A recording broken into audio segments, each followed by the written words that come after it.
Okay. Well, good evening, everyone. Thank you, Duncan. And as I say, I'm Tim Hagyard, East Herts Council. My background is much more development control. Neil's going to be talking after me around local development framework, and we'll hope to get a little bit of discussion opportunity for people after that. So I just thought to start off with, it'd be useful just to ask who I've got in the audience. I wonder, could we have a quick show of hands if you're actually an urban designer or trained in urban design? Could you just... And keep it up if you work for local authority. Right, okay, so we've got a few. And then if you work in the private sector and you actually deal with local authorities regularly, could you put your hand up? And keep it up if you find it's a fairly positive experience. Oh, I'm not... That's okay, you can say what you like, but that's fine, that's good, encouraging. Okay, well, here I am. This is Wallfields at East Herts Council. So my background is very much more sort of provincial, perhaps, than some of the urban designers here, not metropolitan based. I've actually been there for over 20 years now. Started off in local plans, then I sort of moved to development control work. Then sort of got into sort of project management type areas, and then started to climb the greasy pole, moved into management more. I am a qualified urban designer, but there's never been an urban design role at East Hertfordshire for me. We're a well-run council. I think we've got a list of top 10 and best and worst places. Well, we came 7th there in that list, East Hertfordshire. Yes, it is a very pleasant place to work. Not necessarily one of the best for urban design, but it is a pleasant environment to work in. I should point, Neil's quite aware that he lives, I think, in the worst place to live, and he works for the second worst place. So, three of those worst places, I would disagree with that one. It might be a bit dated, of course, so anyway, quiet in the audience, please. Right, anyway, working for local authorities for 20 years, very much aware of the frustrations of, wanting to do a better job sometimes, but also very aware of the potential of what local authorities can deliver if they really get their act together. And I think local government can really enhance its reputation with the public if it secures improvements to the built environment and by employing urban design methods and resources. Certainly CABE and national government express very similar views. CABE's view is that local authorities play a very central role in the creation of better public spaces. Local government, for the government in its report last year, World Class Places, it said, has a particularly important role to play. So, and this belief in the value of local authorities was very much sort of reinforced by when I was the topic editor for the last journal, and all the articles that came forward, which I thoroughly recommend if you've not got round to reading them yet. But they identified the value of design teams, design panels, good design policies, skills training, strong local leadership as well, the last one there on design. So for tonight I'll try and do a quick sort of resume on urban design in local government and how we've sort of got to where we are now, assess how we're doing at present, and then looking forward, how do we deliver the vision? Right. Well, looking back, I think sort of looking back to the early 20th century, the master planners, Hagyard, the likes of Unwin and Abercrombie, these were very much thinkers, planners and architects all rolled into one. I don't think for them town planning was a technical or bureaucratic process so much.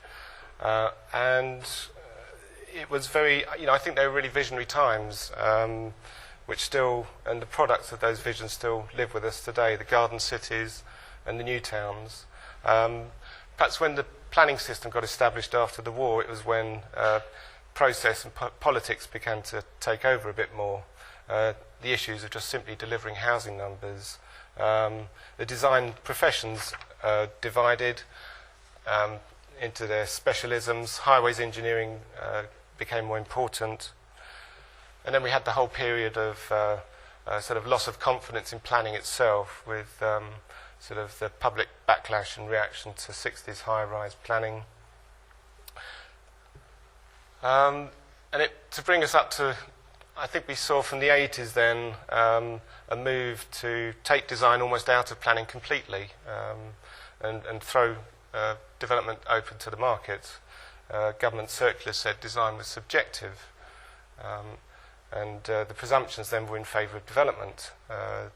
And I think that legacy of that period still persists to some extent. Cave very much talks about things being good enough to approve, and the pursuit of excellence. And for the Urban Design Group, of course, bringing the whole sort of art back into local government and planning is very much part of its currency. The Urban Design Group was established in 1979 and wanted to refocus things on the shaping of quality urban environments. I don't think the influence began to be felt much before the early 90s, when we had PPG 1, which I remember had a comment in there around the importance of the space between buildings being as important as the actual design of buildings themselves. We had John Gummer launch his Quality in Town and Country initiative, which certainly brought some good examples to light. But I don't think it was until later on, when we had Lord Rogers' Urban Task Force, and By Design was issued as well in 2000, that urban design was really starting to get heard at the top table. And eventually this led through to the Planning Act of 2004, which was very much spoken as the a holistic spatial planning approach, and a cultural shift in the way we look at planning. And I think the whole language of it was very much saying that urban design thinking was at the heart of it. And PPS1 at the same time emphasised the importance of new development, taking the opportunities to secure enhancement. We've also had the Manual for Streets issued in 2007, moving the agenda forward in terms of highways. By Design there on the left. And there's a new duty coming on local planning authorities that they must have regard to the desirability of achieving good design. So over the last 20 years, increasingly we've seen the language of government promoting the vision of urban design. But then my question is, how much impact is this having at the local level? So what's actually going on at present in local government planning? Knowing I had to do this talk, I did a lot of work trying to find out some questions on that, getting hard facts and statistical knowledge, and it's actually really quite patchy. Something I found out that as I look more into it, we've had reviews. We've had the Egan Review of Skills. We've had the Academy of Sustainable Communities do their own Mind the Skills Gap study. But the last main study of urban design skills was actually one done by Cade back in 2003, and it hasn't actually been repeated. But that identified some serious deficiencies. 89% of councils acknowledged that they needed further design skills in their planning departments. Barely half of local authorities employed an urban designer or someone with urban design skills, and only 15% actually employed all three professions in terms of urban design, landscape architect and architect. The trends from 2001 to 2003 were at least encouraging, in as much as there were more design champions and design award schemes. So that's a sort of an overview of skills, which, as I say, that it's patchy knowledge, but we suspect there's lots of gaps there. Looking at outcomes then, again, rather patchy assessments. Cave did an audit in 2006 looking at housing developments, and that came up with some disappointing results. Identified only 18% of housing developments were of good or very good quality, and 1/3 was so poor they shouldn't have been granted planning permission. Cave are keen to promote the adoption of Building for Life, and this is one Building for Life project in Wolverhampton, which I haven't had the fortune to go and see. But I think in 2009, 36 schemes reached the gold standard, which was extremely good. But as was acknowledged, this actually represents a very small fraction of the housing built today. Looking at the same year, 2008-2009, we had 36,000 planning permissions granted for major and minor residential schemes. So 36 schemes is very good, but it actually represents 0.1% of all the housing schemes granted. Writing on the 60th birthday of the planning system in 2007, the Town and Country Planning Association renewed the call for culture change. They said, planning has tended to be viewed for decades as a poor relation by other local authority departments, being seen as negative, reactionary and a burden, rather than the visionary activity at the heart of sustainable placemaking that it should be. So the Culture Change of 2004 Act probably hasn't really happened, but maybe we're poised for it to move further in that direction. We've had various reviews. The Killian Pretty review of 2008, which has been promoting the possibility of looking at more quality of place indicators. We've got the changes introduced for planning performance agreements, promoting more collaborative working on major schemes so that there's less focus on speed of decision or being caught by abrupt ending of timetables for decision. And the shift from calling development control to development management, so that it oversees the whole process very much from first inquiry to final implementation. But Kay's been there for 10 years, and I think there's still a sense that urban design is not mainstream within local government planning. And we shouldn't underestimate the obstacles that remain. I've identified 4 key problem areas that I'd like to talk about tonight. So these are resources, performance, structures, and conflict. So looking at resources first.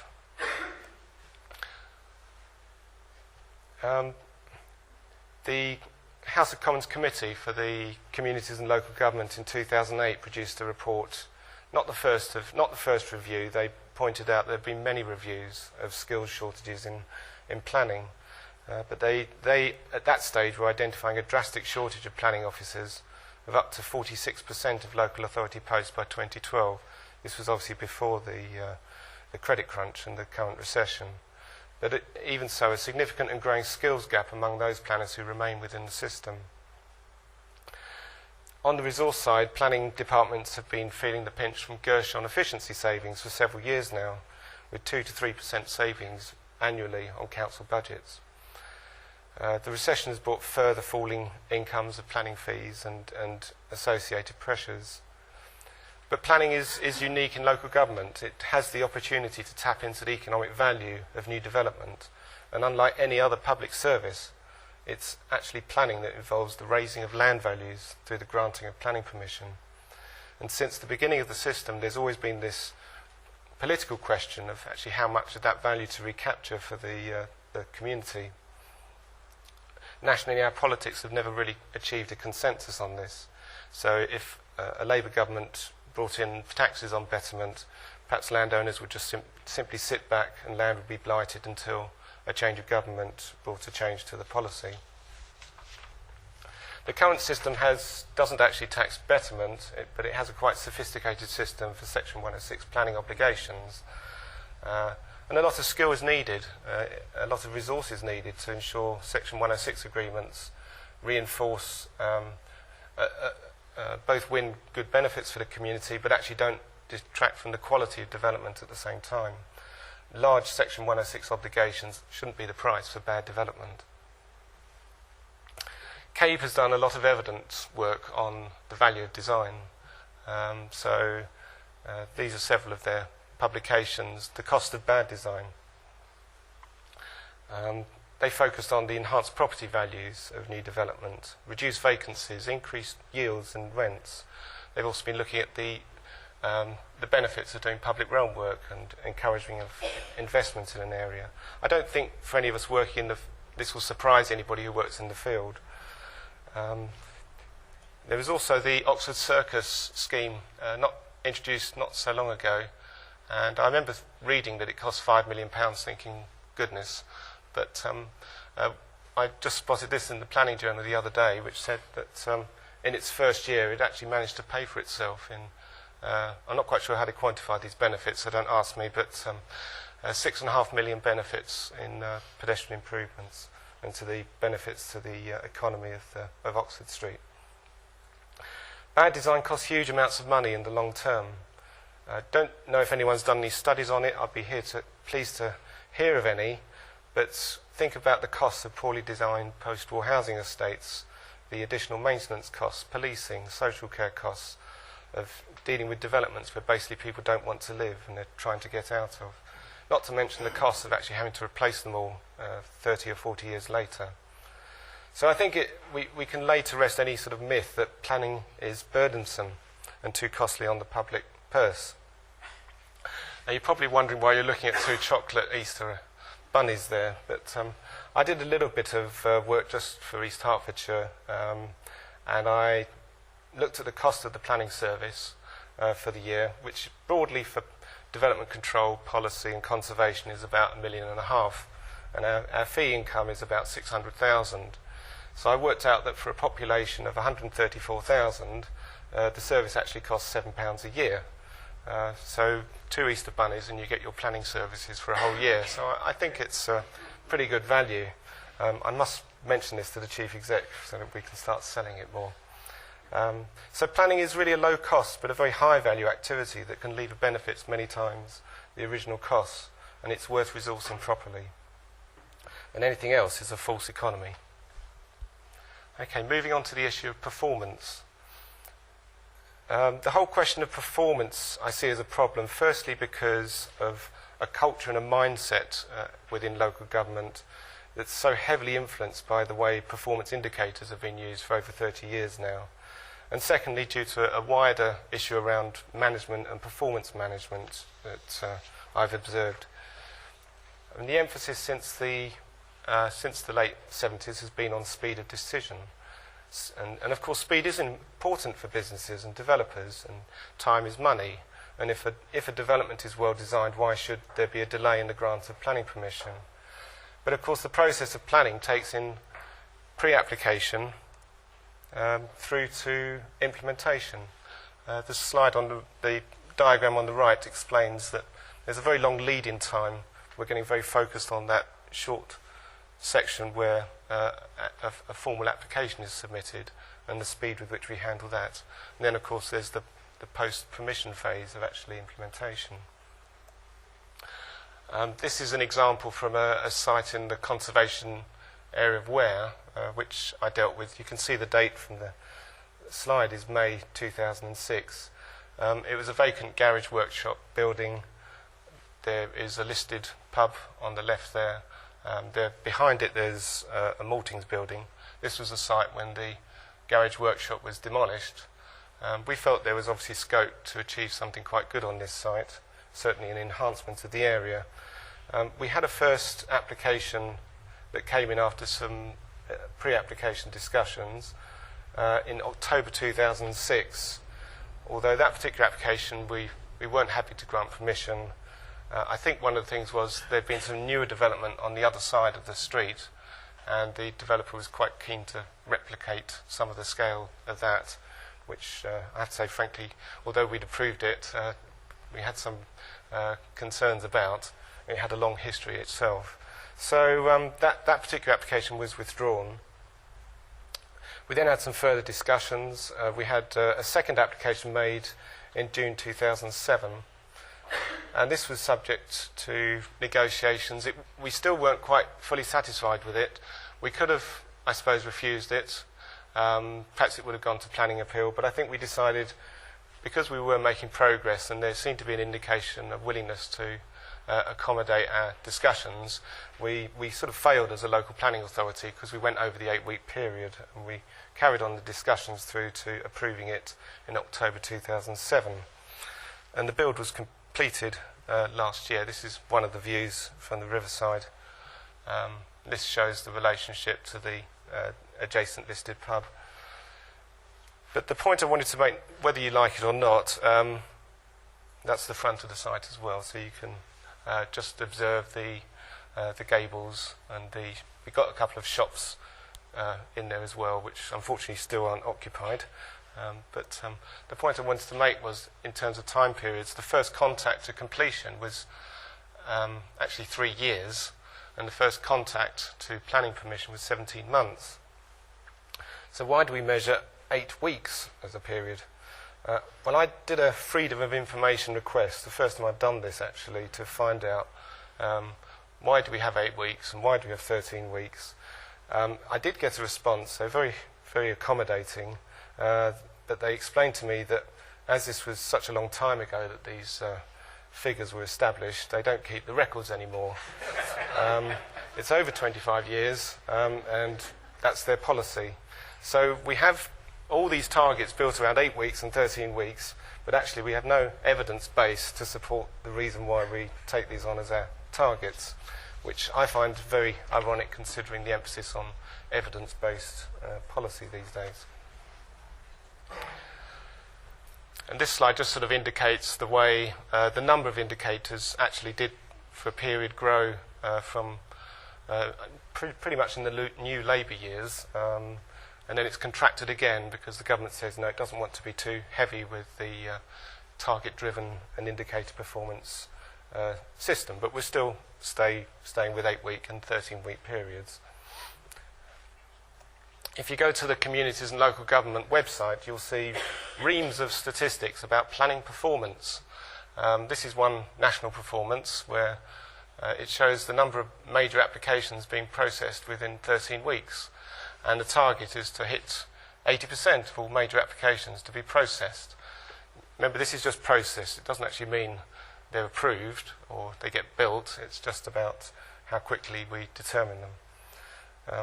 But then I also looked at other tables, and there were tables of worsening authorities, which included names I recognised, like North West Leicestershire, who are noted for their collaboration on joint design resource working. And Woking were there, and they've been praised for their suburban renaissance work. Liverpool are a worsening authority, although there's an awful lot of change going on. They're not often out of the urban design magazines. It does seem to be as the more you do on urban design, the worse you're reckoned to be doing in terms of your planning performance. So how did we actually come as a planning profession to define our work in this way? Indicators do affect us all. I mean, these are my planning heroes, and I'm sure many others. When I was at college, it was Jane Jacobs' book, I remember, amongst as much as any other, that really inspired me that there was good work to be done in planning. It was when I started working, Francis Tibble's book, People-Friendly Towns, and since I managed to do my urban design training, a particular favourite of mine is Jan Gehl's book on life between buildings. You know, I want to make the point that I've got a sort of natural disposition to these types of interests. But actually, when I first started working in development control, I was given my monthly performance figures, and I remember the great pride that I'd managed to determine 100% of my applications within the 8-week target. Now I'm a manager, and I'm responsible for meeting these targets. And of course, if we don't actually meet them, then we're a failing service, and all sorts of other pressures start to bear from above if we don't actually perform. So it's something I have to work with, but just be aware of. And then secondly, related to performance indicators, is this wider prevailing problem of what I would call performance management culture across the public sector. In 2007, the Chartered Management Institute published its Quality of Working Life report. It was looking across private and public sector, but it was saying the most commonly experienced management styles in the UK are bureaucratic, reactive and authoritarian, and the percentages are there for you to see. And only 17% of people experience their management as innovative, 15% as trusting, and 13% as entrepreneurial. And looking at public sector, the schools were no better. It didn't do any better than the private sector.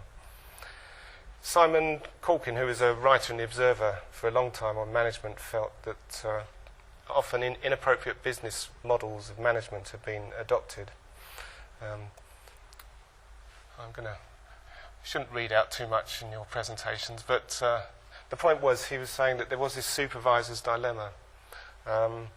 where a vicious circle sets in.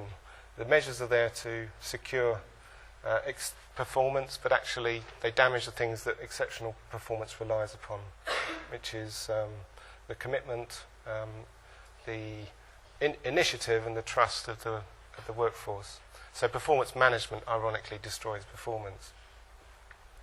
Henry Mintzberg, who's a Canadian professor of management, says that management is actually where art and craft meets science.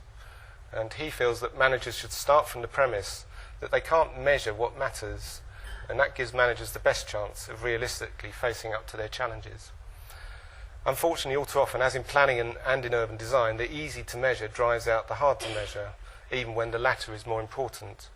So corporate managers start off trying to manage what they want, but they finish up wanting what they can measure. A third key problem area is that of structures. We have many types of local planning authority in the UK. Quite a mixture of tiers and bodies. And there's been a lack of continuity and responsibility, which I think has hampered planning and urban design as a result. I mean, looking at the question of responsibility, in Hertford, obviously we've got East Herts Council, we've also got the County Council based there at County Hall, and we've got the Town Council based at Hertford Castle. But I think the overlap of administration, rather than strengthening, weakens the sense of responsibility for the quality of place. None of them actually is placed to take a lead responsibility on the quality of the public realm. The two-tier structure of district and county has, I think, probably increased the divide between planning and highways. So bringing highways and planning together under a single authority may be one of the biggest planning benefits of a unitary tier.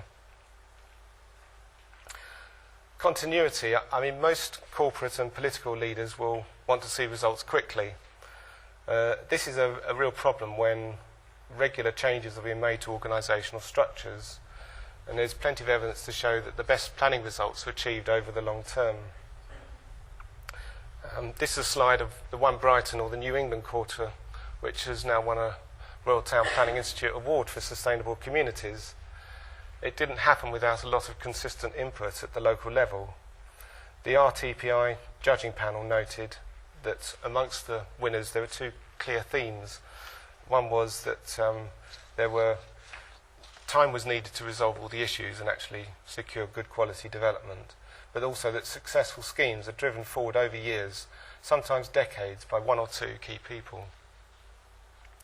I should also mention Birmingham City Council, the largest local authority in the UK, actually one of only 3 UK cities to be in the top 50 of the Economist Intelligence Unit list of top world cities. It has a city design team. It's well known that it's reinvented itself with its original urban design strategy, forging the way for the city centre in 1990. And it's now aiming to be in the top 25 cities in the world. And finally, the question of conflict. Here are our friends, the barristers. The planning system is legal and adversarial. It's designed to manage conflicts of interest in a very rational manner. Applicants propose plans which local planning authorities agree or refuse.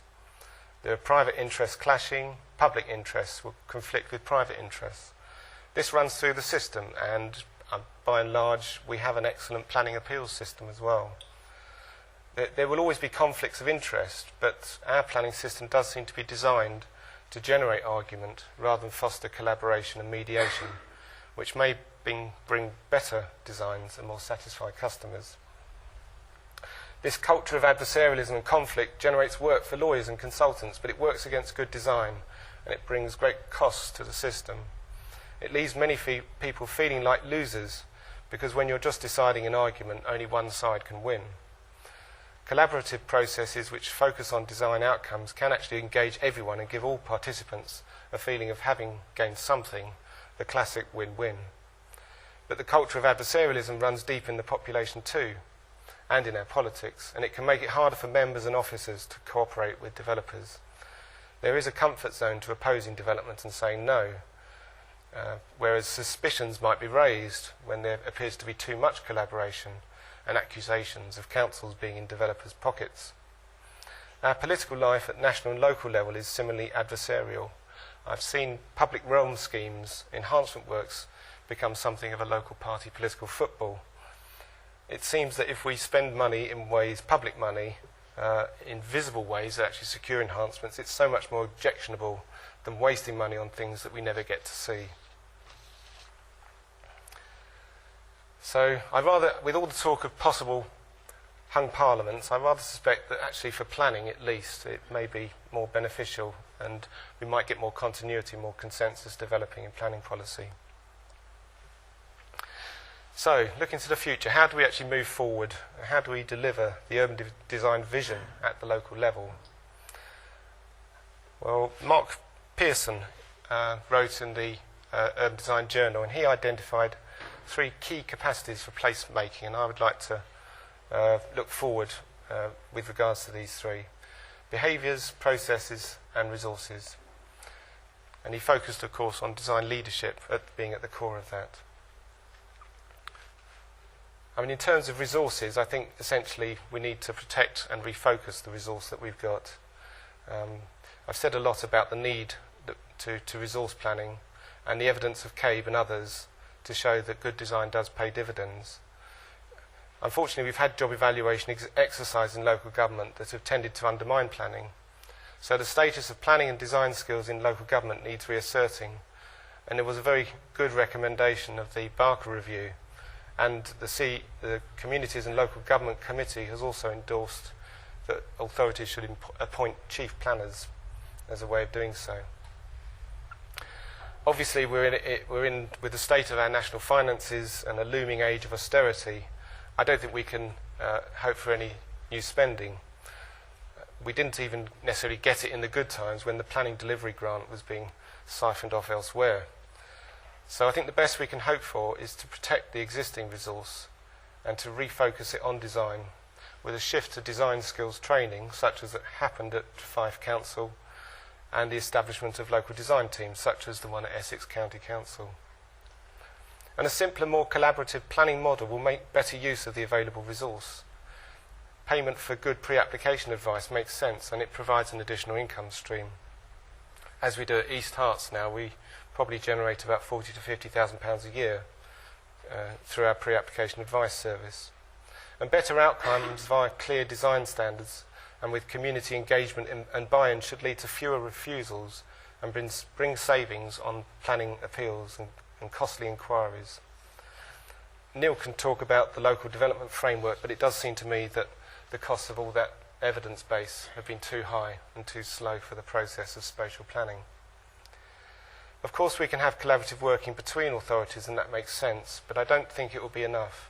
I think if central government were to audit the design skills and capacities of local authorities in a more rigorous way, this would eventually lead to a greater local design resource. And I don't think we're really going to deliver on the ground unless we get that. The design resource also needs to come from the developer side too. Not so many do at present. I'm still waiting after 20 years, or nearly 20 years in development control, to meet an urban designer presenting a new proposed development. But if design standards are known, expected and adhered to, then developers will employ more designers. Basically, they'll do whatever it takes to get planning permission. So, what about processes? We want to move towards an urban design-friendly planning system. I mean, this slide sort of sets out 2 contrasting models. And I've no doubt which model most people would advocate in this room. What do we actually have at the moment? Well, we're probably, the current system is probably weighted towards Model A. It's process-driven, adversarial, technocratic, regulatory, complex, opaque, legalistic and alienating. But we know, I've identified some of those things: planning performance agreements, more pre-application work, more mediation, more choice of appeal mechanisms. And I think we're probably making some sort of a shift towards Model B. I like the idea that was proposed several years ago for statements of development principles as a replacement of outline planning permissions. It had CABE support too at the time, but it was dropped from the final 2004 Planning Act in the face of development industry lobbying. But it did seem to be a good way of setting out a design vision before any quantum of development is decided. Now, I know developers, landowners will prefer outline permissions as simple statements of quantity, because this can be used as and identified as an asset for borrowing or used as a marketing tool for sites. But to me, it seems like outline permissions are often a way for landowners to gain rather quick rewards without giving very much in return. And I think we should ensure that quality of place and design tests are satisfied as a matter of principle before planning permissions are granted. The planning system's too complex. I think everyone would tend to agree with that. There are just too many short-term changes, too many new initiatives, changes of procedure, as if the economic recession will be resolved if we could just introduce a bit more planning legislation. We had the government reforms to, for instance, as an example, we had the General Permitted Development Order as a way of reducing the burden of small householder developments for local planning authorities and helping homeowners at the same time. But in fact, it didn't really achieve this. They weren't impact-based. They were impact-based. This is a little sketch somebody's done just to explain what you can do to your end-of-terrace house now without needing to apply for planning permission. That's actually a view from the back. It doesn't get any better when you look at it from the front. So I have to say, I don't think this legislation was design-based, but possibly none of those extensions would have too much impact on the neighbour, as long as they don't care what the house looks like. But of course, the legislation itself created lots of new areas of uncertainty and interpretation. We're getting far more certificates of lawfulness applications. So it's just an illustration of the way new legislation just creates more work, it creates more uncertainty. And it will actually continue to generate additional work, unfortunately. And we're being promised now more changes to the General Permitted Development Order, which I look forward to coming to terms with. I haven't mentioned highways too much this evening, partly because obviously I don't work in highways areas, but we can't focus on urban design in local authorities without talking about their crucial role. Basically, I think there's still a lot to do, and we do need a new rule book. We had Manual for Streets. It provided some new rules. Now they're working on Manual for Streets 2, I understand. So, but as much as the rule book, we need the culture change as well. I have sympathy for highways colleagues. The motorist voice is a very powerful and organised one, and it tends to see itself as victimised and overtaxed. Never mind that our towns, cities and highways are generally car-dominated in design. Highways actually involves matters of life and death, of course, as well. This is a picture of Plymouth, one of the remaining underpasses. Plymouth, like a number of cities, has got the concrete collar of ring roads around it. But I went to visit the City Council last month, and sadly I went to one part of the ring road which has been created a very attractive pedestrian crossing, but a lady had actually been knocked down and killed on that very morning. It's the first time this had happened. And then I read in the press later that some members of the public were saying that the underpasses should be brought back. I mean, whatever the merits of that particular issue, it just shows how strong the pressure is not to depart from the rule book. We have the latest Department of Transport publication, The Future of Urban Transport, and this is particularly encouraging. Like Manual for Streets, it also emphasises the needs of pedestrians and cyclists. But it says more. It goes on to talk about the importance of streetscape, good urban street environments which will promote walking and cycling. The Transport Minister has talked about the triple win of a transport system that improves the economy, health and urban environment simultaneously. So let's hope that the direction is sustained, whatever our new government will be. Finally, looking at behaviour. These are our key players in planning and urban design. I haven't put them in any particular order of importance. Probably if I did, I'd put central government up there at the top, because so much of what's dictated what happens at the local level is influenced and determined by what central government deems to be important, how it asks for performance to be measured.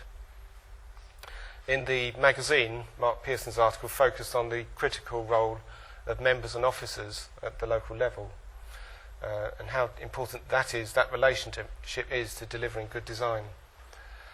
So a key question is, well, what are the overriding attitudes to development of members and officers? This might depend on where you live in the country.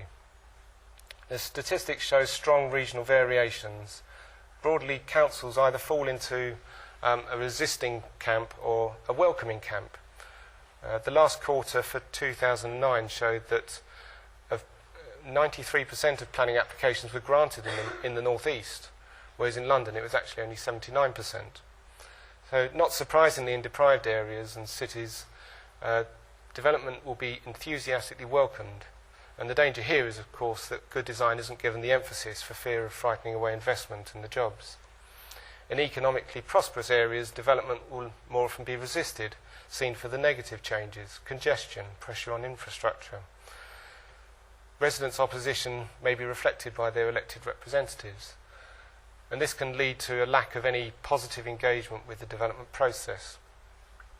Unfortunately, this just tends to lead to poor design outcomes, because sooner or later planning appeal battles are lost.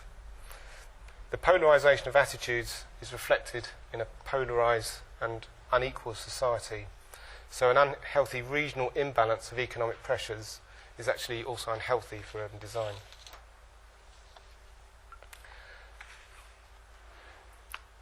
But this critical relationship of members and officers, as the article emphasised, and as we've seen at Essex, at Fife, Torbay, Plymouth councils, where officers and members have trained together, a much stronger corporate purpose on design can result.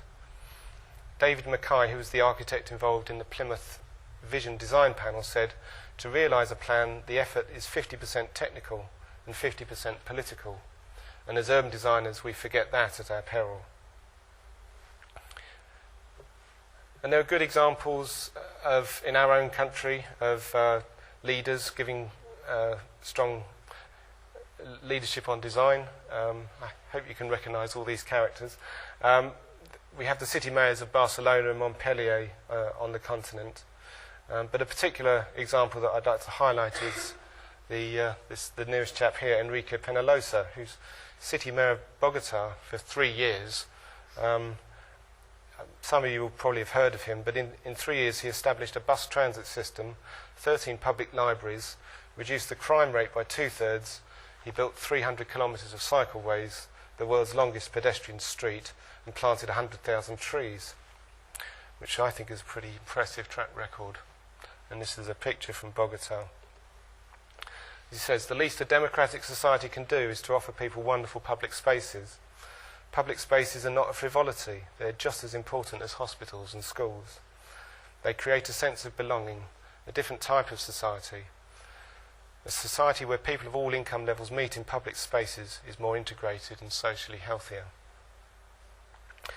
In this country, as the general election approaches, it's an interesting time. There's lots of talk of change, reassessing our values, localism.